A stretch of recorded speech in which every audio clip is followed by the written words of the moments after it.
Great, progressing really well. Yeah. What do you have, like a timeline on when you'll be able to go full speed again, or are you close to that now? Yeah, definitely close. I mean, we're trending in the right direction, just with available time now, and we just want to respect that whole process. But everything's going really well. Will you switch up your routine this year, given what happened in the summer? Yeah, I think there's definitely things I'll look at and that I've already looked at and will continue to look at and make changes where necessary and keep the things that I think will benefit me. Was there any sense that you went too hard, like you were training too much in the off season? No, I don't. I think you got to be really careful to, put a stamp on exactly what caused something, especially when you don't know. I think my mindset right now is just, hey, get to where I'm feeling 100% as quick as possible, make the adjustments where needed, and come back ready to go for OTAs. Have the Achilles calmed down enough now where it's not a concern going into the next season? Yeah, 100%. So you're saying that there wasn't any particular thing in particular that triggered it? It would just kind of over time. Yeah, absolutely. I didn't train any harder than the year before when I was the offensive player of the year. So I think for me, I don't think it's an overwork thing. I think sometimes things happen that you don't understand why, but it's my job to figure out why, to make the corrections so that I can be the best player I can be for this team. How hard was it for you to miss? I mean, you seem like you were finally getting it rolling there in that Buffalo game before you got hurt. How hard was it to kind of swallow this year? Incredibly hard. Yeah, very difficult. But I think I've been through adversity before like this, and it just doesn't make it easier. But it is definitely tough for me in all ways. But that's life. What do you envision for yourself and this team in 2025? I'm excited, man. I think we're all pissed off in the right ways, and I think that's a good place to be. I was going to ask you, I guess, how pissed off are you? Is this a level of pissed off you haven't been before? Or? I think for me, it's always probably pretty salty, but not in a bad way. I think it's when you have a lot of success for a couple years in a row and then you get humbled quick, it's a good reminder of what it takes to be good in this league. Not that we needed a reminder, but I'm just excited for the off season to get everybody a little bit of rest, get healthy again, and come back ready to go with a full year in front of us. Are there any other silver linings other than the rest? You can always find silver linings. It can always be better, it could always be worse. I think that's my mentality right now, though, is just take it one day at a time, work every single day to be the best player I can be, and not look at past years or future and this and that. Just focus on working, and that's it. Was the Buffalo injury particularly frustrating because it seemed like it was inches away from being a touchdown, maybe a play that could have sparked things going in another direction? Yeah, it was frustrating for a lot of reasons. I think I grew up playing in a lot of snow games, and so for me, I was really excited to play in another snow game.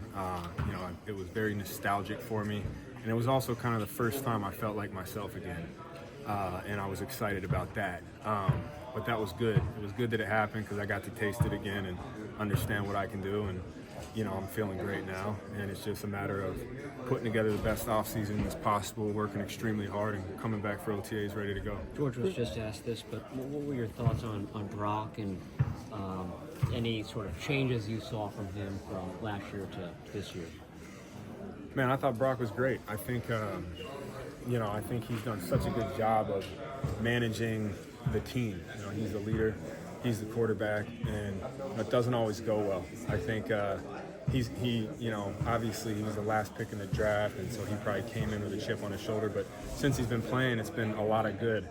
And somebody who I've experienced a lot of good and a lot of bad in this league.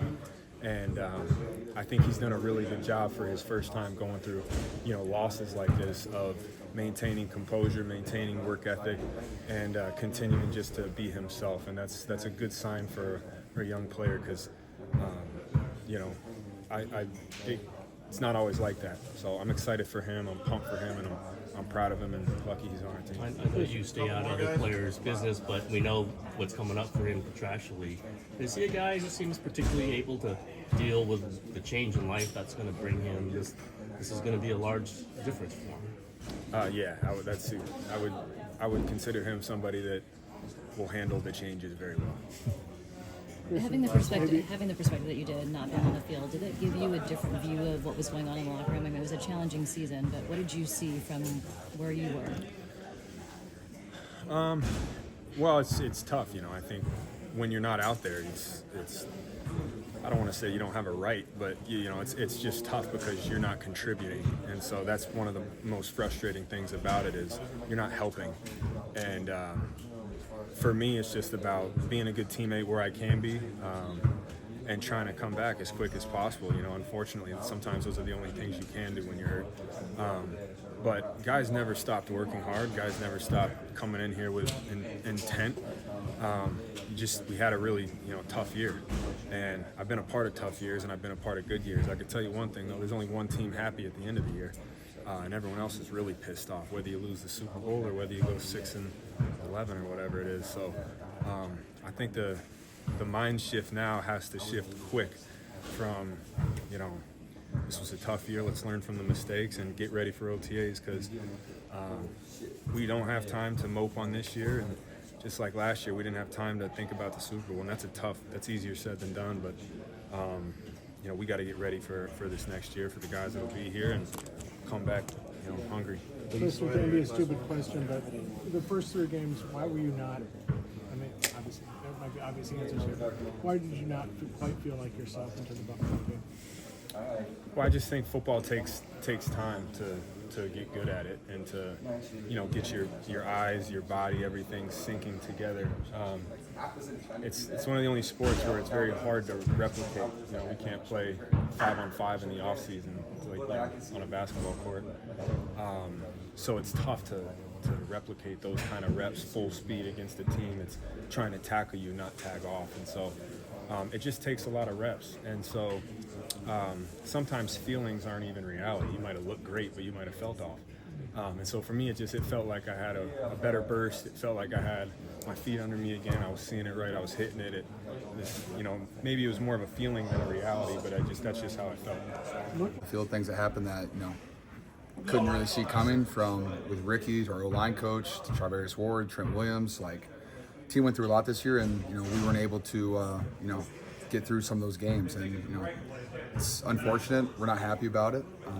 But, that's the reality that we're in, and our names are stamped on that. And so I think as an organization, we'll do everything that we can to right the ship and get more wins next year. How tough is it when you get to this point, that the roster next year isn't going to look exactly like it does right now?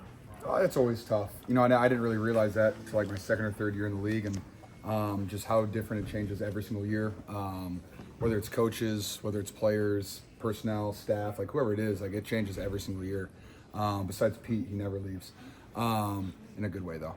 But no, it's just so different. You just have to take these moments for what they are, live in the moment as best you possibly can, appreciate it for everything that they give you, learn what you can from all your teammates, and then hopefully that you build good enough relationships that those relationships outlive just one season. And I built a lot of great relationships this year, and I'm looking forward to being friends with a lot of these guys.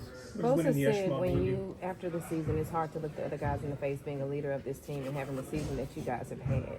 That said, when you look back and reflect on the season that you had, of course the injuries mattered, but then as far as performance, do you think that you guys just fell short? I know there were a few times throughout the season that you guys talked about not being able to play complementary football. Now that you're able to reflect, what do you think it was?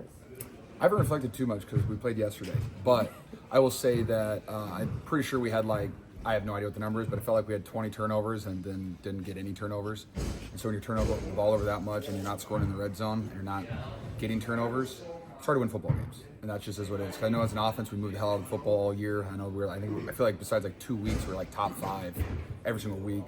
We moved the ball really well, but we couldn't score. We turned the ball over all the time. So it's hard to win football games like that. And you look back and reflect. I can look all my teammates in the face. I put my all out there, and a lot of the guys in this locker room, they put everything that they put their all out there as well. So I have no shame in that. And you can go check the tape. And if you're okay with your resume, which is on the tape, then you should be okay with your season.